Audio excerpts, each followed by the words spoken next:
നമ്മള് ഒന്ന് ചിന്തിക്കേണ്ടതുണ്ട്.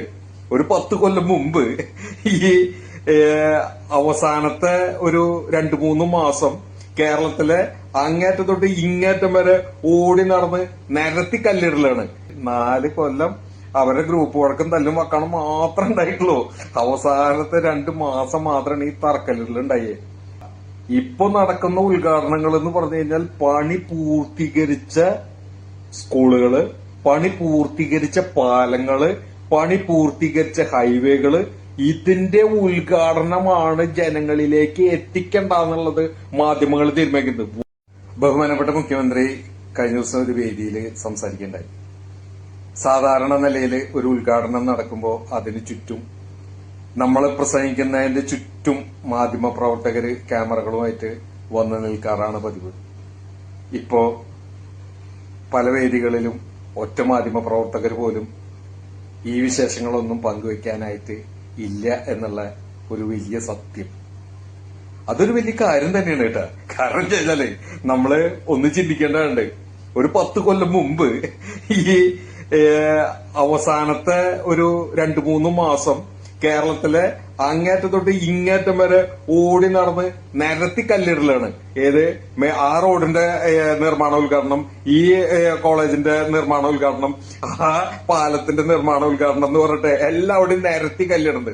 മാധ്യമങ്ങൾ മുഴുവൻ ആഘോഷിക്കായിരുന്നു, ആർമാദിക്കായിരുന്നു. കാരണം വെച്ചാല് ഉമ്മൻചാണ്ടിയുടെ വൻ പ്രഖ്യാപനങ്ങൾ എന്ന് പറഞ്ഞിട്ട് 4 കൊല്ലം അവരുടെ ഗ്രൂപ്പ് വർക്കും തല്ലും വക്കണം മാത്രം ഉണ്ടായിട്ടുള്ളൂ. അവസാനത്തെ 2 മാസം മാത്രമാണ് ഈ തറക്കല്ലിടലുണ്ടായേ.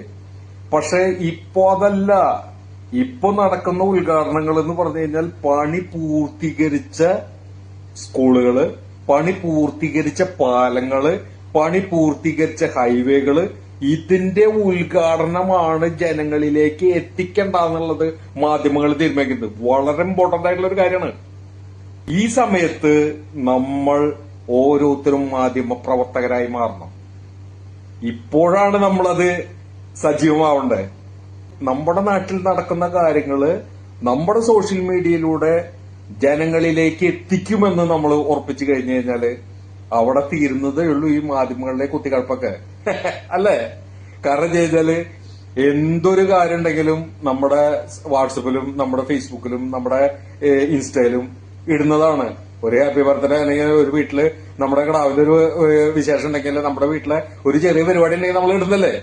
അതേമാതിരി തന്നെ നമ്മുടെ നാട്ടിലെ, നമ്മുടെ റോഡിന്റെ, നമ്മുടെ സ്കൂളിന്റെ, നമ്മുടെ ആശുപത്രിയുടെ എല്ലാ വിശേഷങ്ങളും ഈ ഒരു 10 വർഷത്തിനുള്ളിലുണ്ടായ എല്ലാ പുരോഗതികളും നമ്മൾ സോഷ്യൽ മീഡിയയിലൂടെ പൊതുജനങ്ങളുടെ മുന്നിലേക്ക് അറിയിക്കും. ഇത് മാത്രം മതി നമുക്ക് 3ാമത് ലോഡ് ചെയ്യാനായിട്ട്. അത്രമാത്രം കാര്യങ്ങളാണ് ഓരോ പഞ്ചായത്തിലും ഓരോ മണ്ഡലത്തിലും നമ്മുടെ ഗവൺമെന്റ് ചെയ്ത് തീർത്തിട്ടുള്ളത്. അത് ജനങ്ങളിലേക്ക് എത്തിക്കാനായിട്ട് നമ്മളെല്ലാവരും അടുത്ത നിമിഷം മുതല് മാധ്യമ പ്രവർത്തകരായിരിക്കണം. അത് തന്നെയാണ് ഇനി രക്ഷയുള്ളൂ. ഈ കനകോല് പോലെയുള്ള ടീമുകളൊക്കെ മാധ്യമങ്ങളെ മൊത്തം വിലക്കെടുത്ത് കഴിഞ്ഞിട്ടുണ്ടാവണം. അതാണ് ഒറ്റ മാധ്യമങ്ങളും ഈ വികസന വിശേഷങ്ങളും ഒന്നും തന്നെ പങ്കുവയ്ക്കാനായിട്ട് ഇപ്പൊ കാണാനില്ല എന്നുള്ള ഒരു അവസ്ഥയിലേക്ക് എത്തിയിട്ടുള്ളത്. അപ്പോ ഒട്ടും നേരം വൈകരുത്. ഇനി നമ്മളാണ് മാധ്യമ പ്രവർത്തകര്. നമ്മൾ ഓരോരുത്തരും മാധ്യമ പ്രവർത്തകരാവുക. നമ്മുടെ നാട്ടിലുള്ള ഓരോ വികസന കാര്യങ്ങളും നമ്മൾ മാധ്യമത്തിലൂടെ ജനങ്ങളെ അറിയിക്കണം. ലാൽ സലാം സഹാക്കളെ, ലാൽ സലാം.